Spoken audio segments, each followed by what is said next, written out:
Bien. Buenas tardes a todos.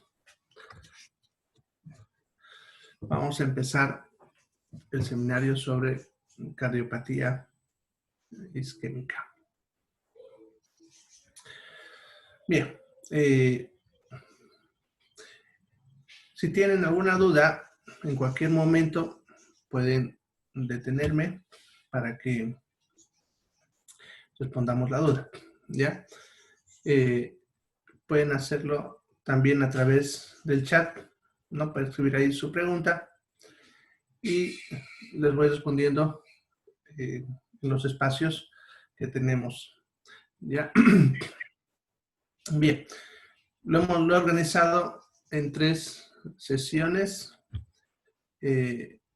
Ahorita estamos en la primera, va a durar hasta las 1:40, de ahí pasamos a la que hice segunda sesión, o segunda parte, perdón, y de ahí la tercera. Y hay una cuarta que he puesto por si acaso nos falta el tiempo, ¿no? A veces hay cositas que nos hacen alargar, como preguntas, cosas, entonces por si acaso siempre pongo un poquito más, por si nos falta el tiempo, ¿ya? Entonces, cuando quieran preguntar, simplemente escriben en el chat, o también pueden levantar la mano en los 3 puntitos a la derecha, ¿ya? Entonces yo me detengo y les doy el micrófono. Y también hay momentos en los que de repente yo me pongo a hacer algún ajuste, ¿no? Ahí ustedes pueden aprovechar, activar su micrófono y preguntar, ¿ya? Bien.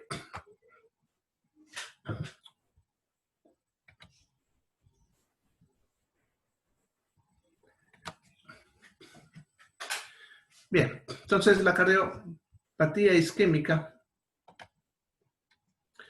vamos a definirlo como un conjunto de signos y síntomas que se deben a la disminución del aporte de oxígeno y algunos nutrientes.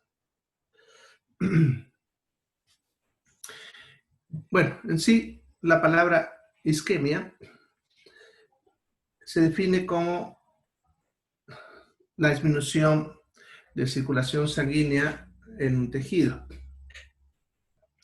Esa isquemia pudiese llevar a una lesión reversible si es que se revierte rápidamente, o puede llevarnos a una lesión irreversible, que sería la muerte del tejido, si es que se prolonga lo suficiente como para que el tejido le falte suficiente cantidad de nutrientes como para que no pueda mantenerse vivo.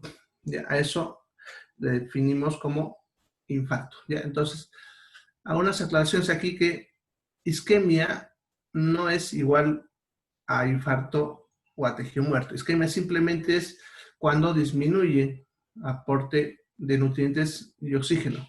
Eso puede producir sufrimiento de las células, ¿ya? Y si este aporte se restaura a tiempo, esa lesión puede ser reversible, no llevando a la muerte del tejido. Pero si no se restaura, se va a convertir en la muerte del tejido, lo que se conoce como infarto, ya que un infarto se puede definir como la muerte de un tejido por isquemia, ¿ya? Es importante entenderlo porque vamos a ver más adelante, vamos a ver diferentes cuadros, ya, isquémicos, y no todos son infartos, ¿ya? Ahora, como estamos hablando específicamente del corazón, también hay que aclarar ese punto, porque a veces nosotros en medicina vamos a decir infarto cerebral, ¿ya? Y eso a veces la gente lo confunde pensando siempre que es corazón, ya que la palabra infarto, como están viendo, es la muerte de cualquier tejido por isquemia y se puede aplicar a cualquier tejido. No es lo mismo. Por eso cuando hablemos de corazón, debemos definirlo claramente diciendo infarto cardíaco o infarto agudo de miocardio, que es el término más correcto. Ahora, en el corazón, esta disminución de aporte de oxígeno y nutrientes se debe a una disminución del flujo sanguíneo coronario, ¿ya? la sangre que está entrando a la arteria coronaria está reducida por algún motivo. Puede ser lo más común por ateromas, pero puede ser por muchos otros factores, incluso tumoraciones.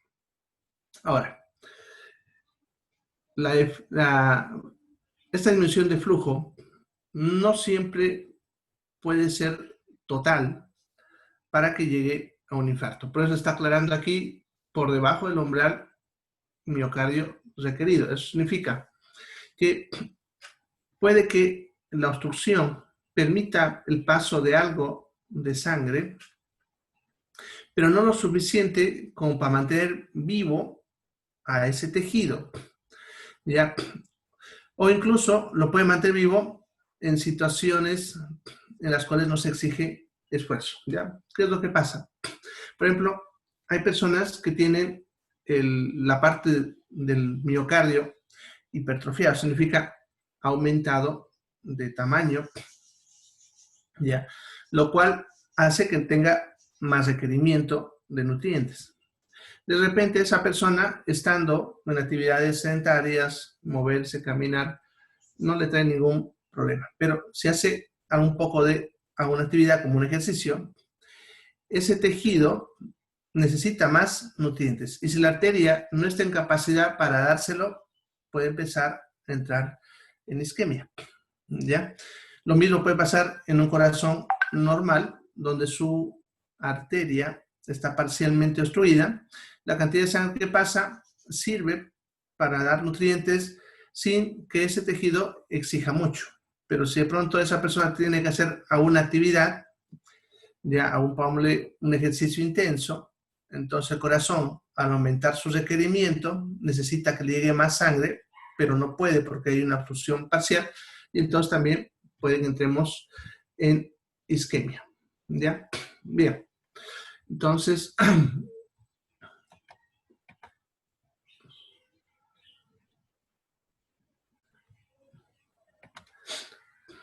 hay que entender que la cardiopatía isquémica es una importante causa de mortalidad, ¿no? Hasta el punto que es una de las más temidas, ¿no?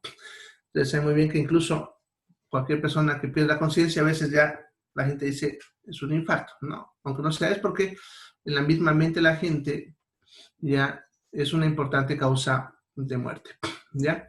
Bien, afecta, como ven, al 8% de la población general, principalmente a personas de la tercera edad, un 17% de poblaciones mayores de 65 años. En realidad, conforme van pasando los años y desde los 40 años para arriba, va incrementándose el porcentaje, ya, principalmente en el sexo masculino. Ya como ven, la relación entre hombres y mujeres es del 2 a 1. Por cada 2 hombres que sufren un accidente isquémico coronario, lo hace una mujer. Ahora, esto, interesantemente, va a cambiar después de la menopausia. En realidad podemos decir del climaterio, no tanto menopausia. Lo que pasa es que las mujeres tienen un factor protector que es la hormona llamada estrógeno, que interesantemente frena este tipo de eventos, ¿ya? Y cuando entramos en el climaterio, la disminución del estrógeno, podemos decir que es como si se quitase esa protección y entonces los valores se van igualando al sexo masculino. ¿Ya? En otras palabras, a partir del climaterio, la mujer también aumenta su riesgo de sufrir este tipo de patologías. Bien, vamos a clasificar en 2 grupos, síndromes coronarios agudos y síndromes coronarios crónicos, ¿ya? En los agudos tendríamos la angina inestable, la isquemia aguda persistente y el famoso infarto agudo de miocardio, ¿ya? Estos estarían dentro de lo que son los agudos. Y a su vez, como ven, vamos a subir angina inestable en del reciente comienzo, progresiva, postinfarto. Estas dos son las de peor pronóstico. Síndrome coronario intermedio y la angina variante o de Prince-Metal. Y el infarto agudo de miocardio, el NOCU tipo T y tipo T. Eso lo vamos a ver más adelante cuando veamos el electrocardiograma. Bien, en los crónicos tendríamos a la angina crónica estable y a la miocardiopatía isquémica crónica, que esta generalmente se manifiesta por múltiples tipos de patologías asociadas a nivel cardíaco, ¿no? Principalmente arritmias de varios tipos, como pueden ver, bradiarritmias, taquiarritmias, bloqueos, etcétera, ¿no? Incluso pueden terminar con debilitamiento de lo que es la masa muscular cardíaca, llevando a una insuficiencia cardíaca congestiva. Realmente la miocardiopatía isquémica crónica es la que es más silente, no significa que el paciente no se da cuenta que está sufriendo esta enfermedad hasta que ocurre algún evento. Bien, vamos a ir viendo, vamos a ver primero los agudos, luego los crónicos. Primero vamos a analizar su clínica y después vamos a ver cómo lo vemos en el electrocardiograma. Los síndromes coronarios agudos van a definirse porque son de instalación brusca, inician de un momento a otro, siempre llevan un riesgo importante. Si bien algunos pudiesen ceder después de unos minutos, pero conlleva un riesgo ya sea inmediato o en un futuro también inmediato. Siempre constituyen una emergencia médica, ya que el diagnóstico inicial en cuanto a la clínica es similar, así que al principio no podemos definir todavía si eso es simplemente una angina o un infarto, ¿ya? Y conforme va evolucionando el paciente, los siguientes minutos o horas incluso, puede que el paciente se estabilice o puede que termine falleciendo. Entonces, por eso son considerados emergencias médicas. Bien, vamos a empezar con la angina inestable. Ya la angina inestable, perdón, se me fue la mano. Ya. La angina inestable, se va a caracterizar por un dolor precordial característico, ya, que es el mismo que vamos a ver también en un infarto agudo de miocardio u otros tipos de anginas. El dolor precordial es un dolor que inicia en la zona precordial, que es justamente la zona de aquí del corazón, lo que es el esternón, un poco hacia la izquierda, y de ahí se suele irradiar hacia el cuello y hacia el brazo izquierdo. Eso es lo típico, sin embargo, a veces puede irradiarse hacia la derecha, hacia el hombro o hacia la espalda. Ese dolor suele venir acompañado de una sensación de opresión en el pecho, fatiga, incluso el paciente puede tener palidez, frialdad, ¿ya? Y sensación de muerte, ¿ya? Ahora, ese dolor es lo típico con todos los síntomas que lo estoy mencionando. En un infarto agudo de miocardio, que vamos a ver más adelante, es idéntico, ¿ya? La diferencia serán los tiempos, ¿ya? Los tiempos son clave, ¿ya? También hay que tener en cuenta que pueden haber otros dolores que se pueden confundir con angina, ¿ya? Y en ese caso, el tiempo es clave. Ya, cualquier dolor, ya, que dure menos de 5 minutos no será considerado una angina. Ya, para que sea angina debe durar por lo mínimo 5 minutos. Y ahorita vamos a ver los tiempos para ir diferenciando con lo que son el infarto y la angina. ¿Ya?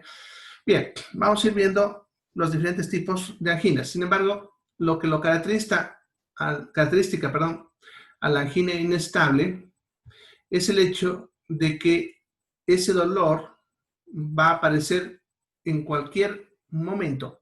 Ya no está relacionado con un esfuerzo. Ya eso es importante. Ya, el paciente, estando sin hacer nada de un momento a otro, va a sentir el dolor. ¿Ya?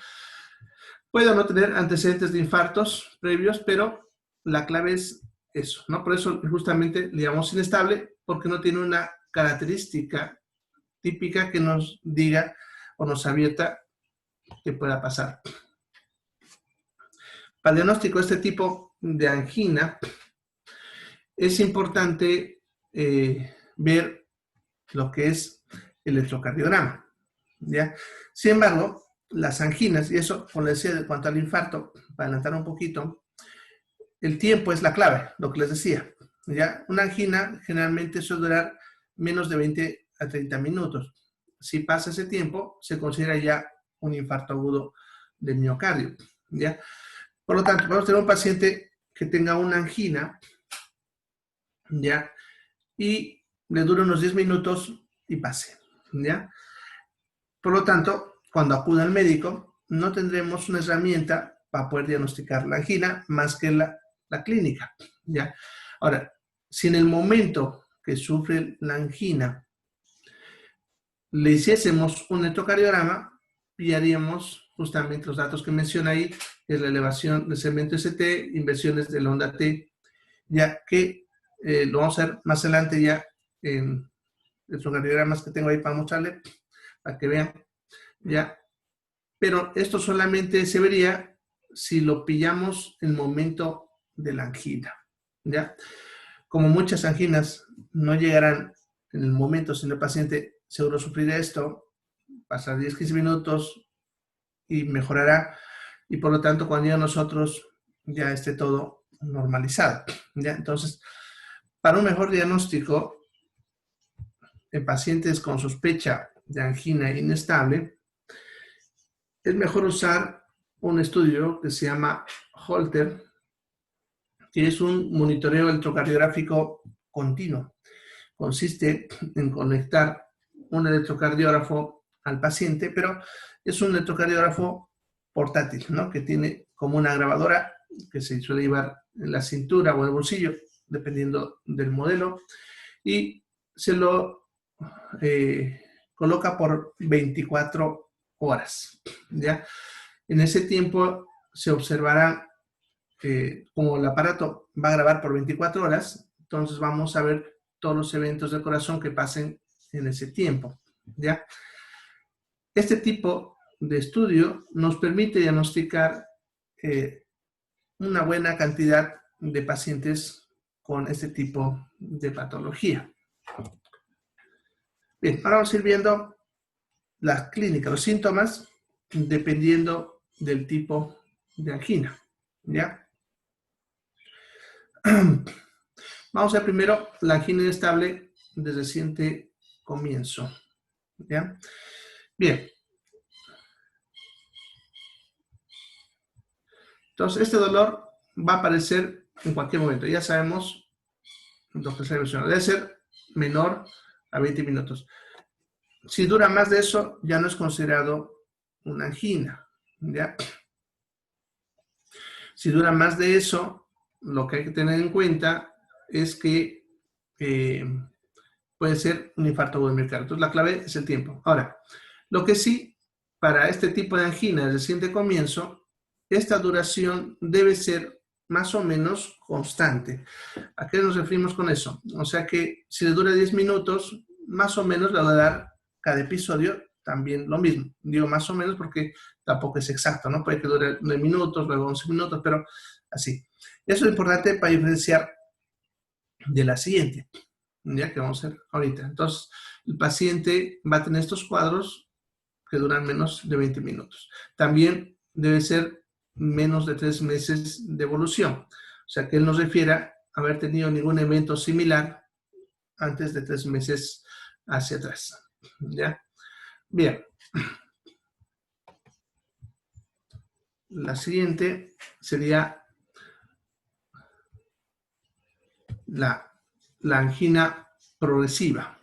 ¿Ya? La angina progresiva se va a caracterizar porque el paciente ya tiene más de 3 meses, o sea, ya no es angina de reciente comienzo con este grupo, ya, pero en los últimos 3 meses ya empezó a aumentar la frecuencia y la intensidad. O sea, tiene más episodios, tiene más intensidad y la duración también va incrementando, ¿ya? Pero le decía que era al rato importante ver el tiempo. De repente, antes le duraban 5 a 7 minutos, ahora le duran 10, 15, entonces va a ir incrementando ya la intensidad y también la frecuencia. Ya se le venían 1 o 2 eventos a la semana, de repente ahora le vienen un evento al día, 2 eventos al día. Entonces va incrementando, es lo que le llamamos la angina progresiva.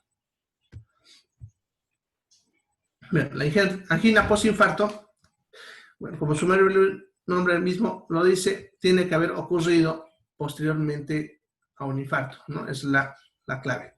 30 días posterior a un infarto de miocardio, ¿ya? Antes de los 30 días, ¿no?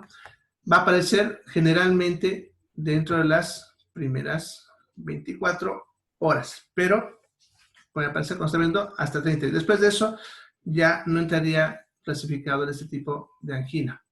Ya, este tipo de angina siempre indica un alto riesgo clínico y tiene una alta tasa de mortalidad, porque está indicando que ese paciente tiene alto riesgo de hacer un nuevo infarto de forma inmediata.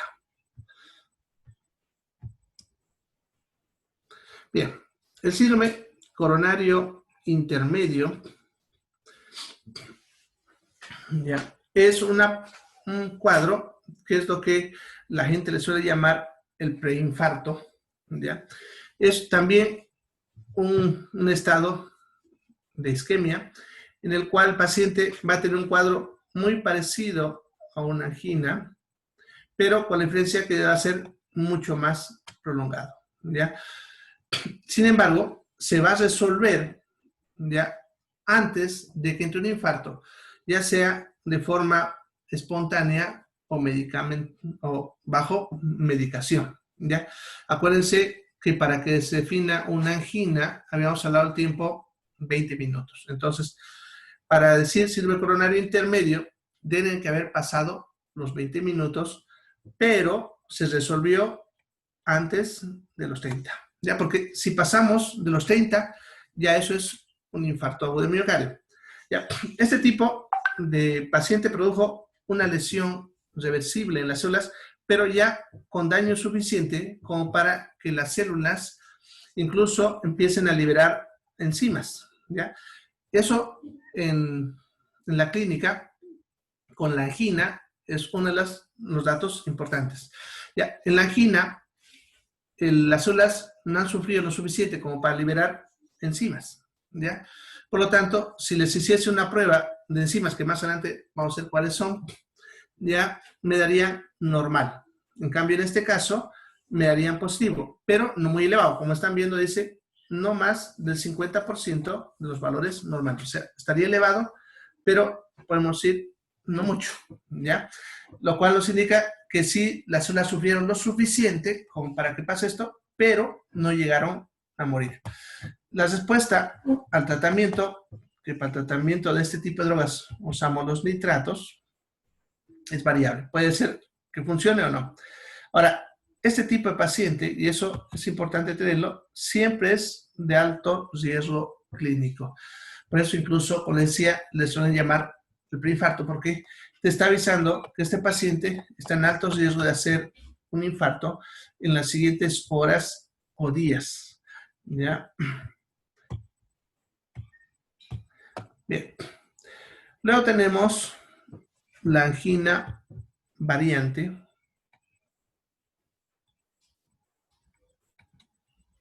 Bien. En este caso, el dolor puede aparecer tanto en reposo como en esfuerzo. Suelen ser de corta duración, generalmente no suelen pasar de los 10 minutos, suelen ser, como ven, generalmente nocturnas, responden adecuadamente al tratamiento de los nitratos, que son las drogas que usamos para tratar estas enfermedades, ¿ya? Y generalmente no deriva en cuadros de infartos, ¿ya? Se suele haber generalmente a espasmos de los vasos sanguíneos coronarios, ¿ya? Y siempre son de buen pronóstico.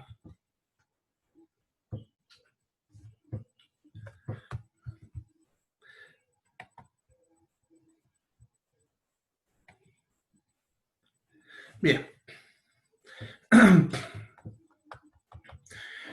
Luego tenemos lo que es la isquemia aguda persistente, ¿ya? En este caso, el cuadro clínico es similar. Acuérdense que he dicho que el dolor es el mismo en todos los casos. Va a tener el dolor ya casi siempre en reposo. La duración es variable. Aquí no podemos saber, como anteriormente lo decía, un tiempo preciso. No puede tener que el paciente en un episodio haga 5 minutos, en otro haga 20, en otro de nuevo 10, así, ¿no? Bien variable su duración. Suele ser autolimitado. Generalmente no requiere medicación, pero siempre va acompañado de cambios persistentes en el electrocardiograma, ya que vamos a observarlos. En sí, esta isquemia no es el infarto agudo, pero sí puede ser un simulador del infarto.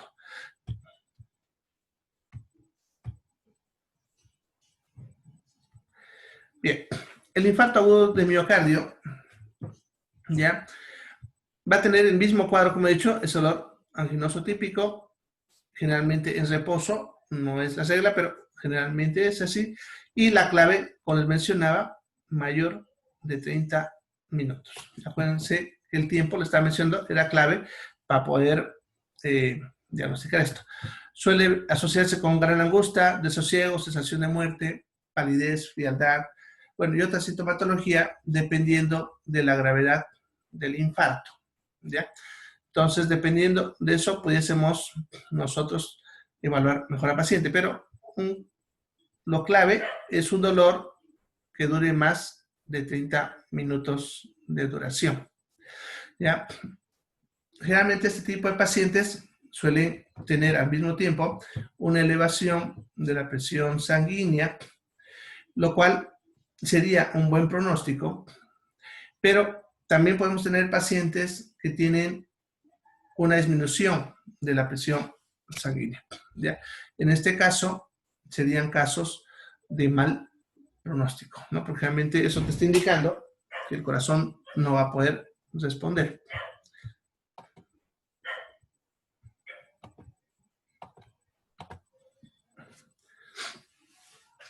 Entonces, para decir que es un infarto agudo de miocardio, para poder definir claramente eso, tiene que tener por lo menos 2 de estos aspectos que estamos viendo acá en la diapositiva. Ya, el primero, el dolor, ¿no? Dolor precordial típico. Ya, ese dolor que les mencioné hace rato, que empieza en la zona precordial y puede ir hacia el cuello o al brazo.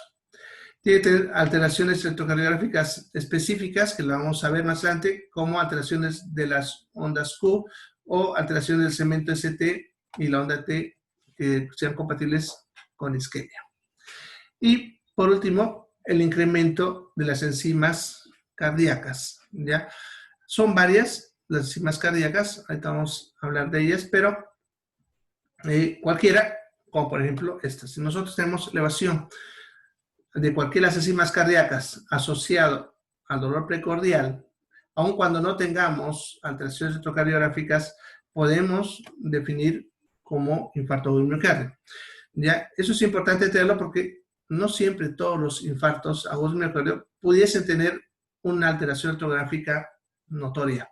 Si bien la mayoría sí, pero no todos.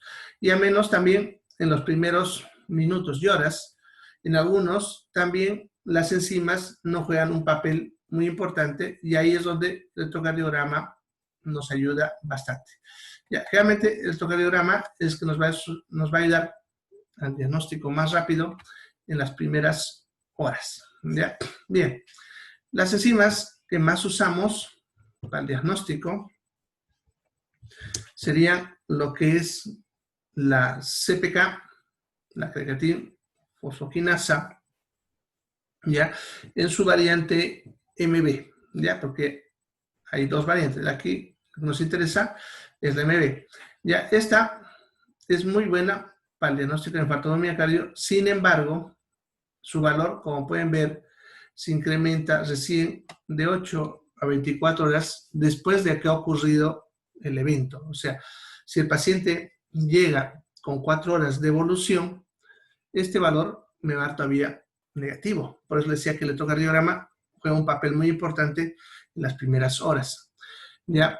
Y bueno, y va a mantenerse elevado por unas 48 a 72 horas. Eso significa que también si el paciente acude, pongámosle, varios días después, porque puede ser que el paciente tenga un infarto agudo pequeño, ya con sintomatología, pero que no lo suficiente como para que se inestabilice y el paciente está viendo todas sus actividades normales, aun cuando con pequeño dolor, ya, y después de varios días acude cuando ya las enzimas pueden estar reducidas. ¿Ya? Bien, la LDH o DHL también que se le llama, es de menor sensibilidad. Esta tarda en aparecer mucho más. Realmente esta aparece 12 a 24 horas después.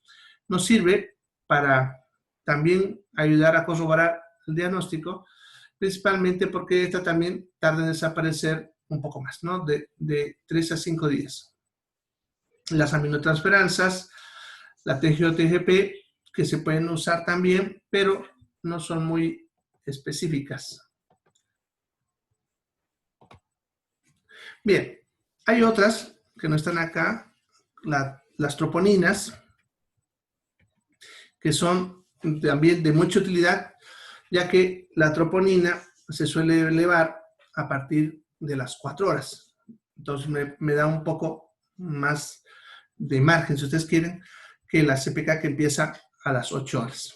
Sin embargo, hay una que es actualmente convertida en la enzima ideal para el diagnóstico, la mioglobina, que se ha visto que esta se eleva entre 1 a 2 horas después de haber ocurrido el evento. Por eso se ha convertido en la de elección para el diagnóstico. Ya, porque nos da un diagnóstico más rápido, más temprano, es más sensible y más específico el diagnóstico. O sea, es la mejor para nosotros el diagnóstico. Pero también tiene corta duración. Se suele elevar entre 1 o 2 horas después del evento, pero también empieza a reducir a las 12 a 24 horas. Por lo tanto, al tercer día ya este valor está normalizado y ahí es donde nos sirven las otras enzimas. ¿Ya? Bien, un paciente con mioglobina, con los datos clínicos que hemos visto hace rato, y mioglobina elevada, ya nos está indicando un infarto agudo de miocardio, independientemente del electrocardiograma. ¿Ya? El único problema es que esta prueba en nuestro medio todavía no está muy difundida, por lo tanto todavía muchos laboratorios clínicos no la realizan y cuesta todavía encontrarla. ¿Ya? Así que nos valemos muchas veces de las troponinas, ¿ya? Pero en algunos todavía ya se está haciendo la mioglobina. Tenemos otras técnicas auxiliares de diagnóstico, ya como la gammagrafía, ya, o incluso en lo que es el ecocardiograma, el cual nos puede mostrar qué áreas del corazón no están moviéndose adecuadamente, ayudándome también a confirmar el diagnóstico de forma temprana. El único problema de estos estudios es su alto costo y también la dificultad para acceder a ellos. Bien, en un infarto agudo de miocardio, ya, las complicaciones generalmente son las arritmias y las insuficiencias del bombeo que pueden llevar a un shock cardiogénico. ¿Ya? Las arritmias, de las cuales una de las más importantes es la fibrilación ventricular, que es justamente la más temida, ya que es la que puede llevar a la muerte hasta el 50% de los casos. ¿Ya? La fibrilación ventricular puede aparecer en cualquier infarto, sin importar el tamaño, porque si bien el tamaño del infarto importa para lo que es la función cardíaca, para la aparición de fibrilación ventricular ya no juega un papel muy importante, ya que podemos tener un paciente con un infarto del miocardio pequeño que inicie fibrilación ventricular.